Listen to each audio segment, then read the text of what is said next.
유대인들이 병 나은 사람에게 안식일인데 네가 자리를 들고 가는 것이 옳지 아니하니라. 나를 낫게 한 그가 자리를 들고 걸어가라 하더라. 너에게 자리를 들고 걸어가라 한 사람이 누구냐? 고침을 받은 사람은 그가 누구인지 알지 못하니 이는 거기 사람이 많음으로 예수께서 이미 피하셨습니다.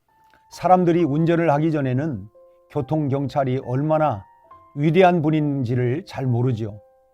그러나 막상 운전면허를 따고 운전을 하기 시작하면 길가에 경찰차만 보여도 가슴이 두근거리고 앞에 경찰이 서 있으면 특별히 잘못한 것도 없는데 괜히 신경이 쓰인다고들 합니다. 운전면허 시험 이론 공부를 해보신 분들은 신호의 우선순위를 잘 아실 줄로 압니다. 신호등이 있는 거리라고 해도 교통경찰이 수신호로 교통을 통제할 때에는 교통경찰의 수신호에 따라야 하죠. 이처럼 교통신호도 나중과 우선이 있습니다. 신호등이 이상 없이 작동하고 있어도 경찰의 수신호를 무시하다가는 큰 코를 다치게 됩니다. 오늘 본문은 우리에게 두 가지를 말씀해주고 있습니다. 첫째는 신앙에도 수신호가 있다고 하는 것을 우리는 꼭 기억해야 합니다. 38년 동안 질병에서 치유를 받은 병자는 자신을 고쳐주신 주님으로부터 자리를 들고 걸어가라고 하는 말씀을 받았습니다. 안식일인데도 나음을 받은 병자는 주님의 말씀에 기꺼이 순종을 합니다. 그런데 예수님의 말씀에 순종하고 자리를 들고 걸어가고 있는데 유대인들이 가로막고 서서 안식일에 자리를 들고 가는 것은 안식일을 범한 것이라고 말합니다. 그러자 이 사람이 대답하기를 나를 낫게 한 그가 자리를 들고 걸어가라 하더라고 이렇게 대답을 합니다. 랍비의 법에 따르면 안식일에 고의적으로 공적인 장소에서 개인의 집으로 물건을 옮기는 사람은 참수형을 당하든지 돌에 맞아 죽게 되어 있었습니다. 그럼에도 이 사람은 주님의 말씀을 따른 것입니다. 이 사람의 이러한 모습은 나를 낫게 하신 분의 말씀이 세상의 그 어떤 법보다도 우선한다고 하는 것입니다. 혹시 다른 법에 걸려서 죽는다 할지라도 그분의 말씀을 따라야 한다고 하는 것을 보여주고 있습니다. 사실 이 사람은 이미 죽은 목숨이었습니다. 주님이 아니셨다면 생명만 겨우 붙어 있을 뿐이지 차라리 죽는 것보다 못한 삶을 살고 있었습니다. 여러분, 우리도 주님의 은혜로 생명을 얻은 구원받은 사람들 아닙니까? 38년 된 병자는 30-40년의 삶을 연장받고도 주님의 말씀에 목숨을 걸었습니다. 그런데 우리는 영생을 선물 받은 사람들 아닙니까? 그런 우리가 주님을 위해 목숨을 걸지 못한다면 부끄럽지 않겠습니까?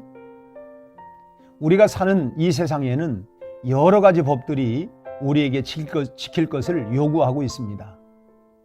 크게는 헌법으로부터 우리가 다니는 회사의 규칙에 이르기까지 눈에 보이지 않는 법을 따라 살고 있습니다.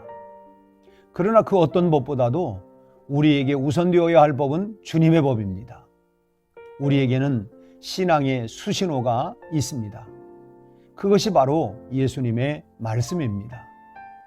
그러므로 다른 무엇보다도 우리는 주님의 말씀을 먼저 지켜야 할 줄로 믿습니다. 주님의 말씀을 지키는 것은 세상의 법을 어기는 것이 결코 아닙니다. 세상 법에도 상위법이라는 것이 있죠. 두 개의 법이 충돌하게 되면 상위법을 지켜야 합니다. 그런데 법 중에 최고의 법은 주님의 말씀을 지키는 것입니다. 주님의 말씀을 지키면 세상 법을 다 지키는 것과 같습니다. 원수까지도 사랑하라고 하는 주님의 법을 뛰어넘을 수 있는 법이 세상에 어디 있습니까? 그러므로 주님의 법을 철저하게 잘 지켜나가는 여러분들이 다 되시기를 바랍니다. 둘째로, 순종은 예수님 체험이 있어야 가능합니다. 체험은 100%의 순종을 가능하게 하죠. 오늘 이 병자는 예수님을 체험했습니다.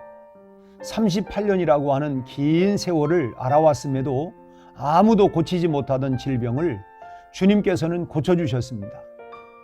아무도 할 수 없는 일을 나에게 해주신 분이기 때문에 그 누구보다도 소중한 분이 되었던 것입니다. 그런 의미에서 우리에게도 예수 체험이 꼭 필요합니다. 주님의 말씀이 나에게 더욱 비중 있게 간직되기 위해서, 그리고 주님께서 내 인생에 그 무엇보다도 우선되는 자리에서 변함없이 모셔지기 위해서는 순간순간의 예수 체험이 꼭 필요한 것입니다. 여러분, 오늘도 잘 짜여진 자동 시스템처럼 세상은 하루하루 정신없이 돌아가고 있습니다. 그리고 그 안에서 맞물려 돌아가는 여러 가지 신호에 따라 우리도 거의 본능적으로 반응하며 살아가고 있습니다. 몸이 아프면 약통부터 찾아들고, 어떤 법적인 문제가 터지면 변호사부터 찾아가고, 또 돈이 궁하면 빌릴 사람부터 생각을 합니다. 그러나 우리가 최우선으로 따라야 할 것은 예수님의 수신호인 말씀입니다. 그 신호가 우리에게 행복을 열어주고 희망의 무지개를 걸어주며 흔들리지 않는 견고한 삶을 선물해 주실 줄로 믿습니다. 그러기에 무엇보다도 주님을 꼭 경험하시기 바랍니다. 주님을 경험하는 것도 순서가 있습니다. 먼저는 말씀에서 주님을 경험해야 합니다.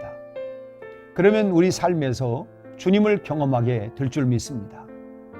주님에 대한 경험이 있으면 세상에서 만나는 어떤 어려움도, 힘들고 복잡한 문제도, 어떤 경험도 다 기쁨과 감사로 바뀌어지게 될 줄로 믿습니다.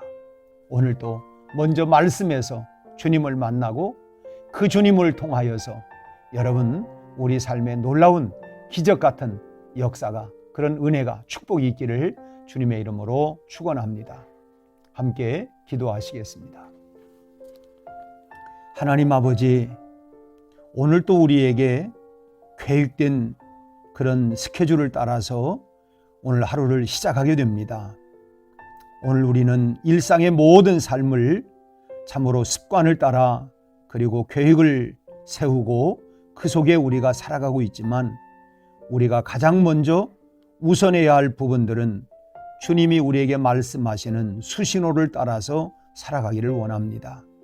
말씀이 오늘 또 우리 삶의 가장 우선순위가 되게 하여 주옵시고, 오늘 또 주님 말씀하신 대로 우리가 순종하며 따라갈 수 있게 하여 주셔서 그 속에서 말씀을 통하여 주님을 경험하고 체험하고 그 말씀의 능력으로 오늘 또 나와 세상과 죄악을 이길 수 있는 권세와 능력으로 복된 하루, 행복한 하루, 은혜가 넘치는 하루가 되게 하여 주시옵소서.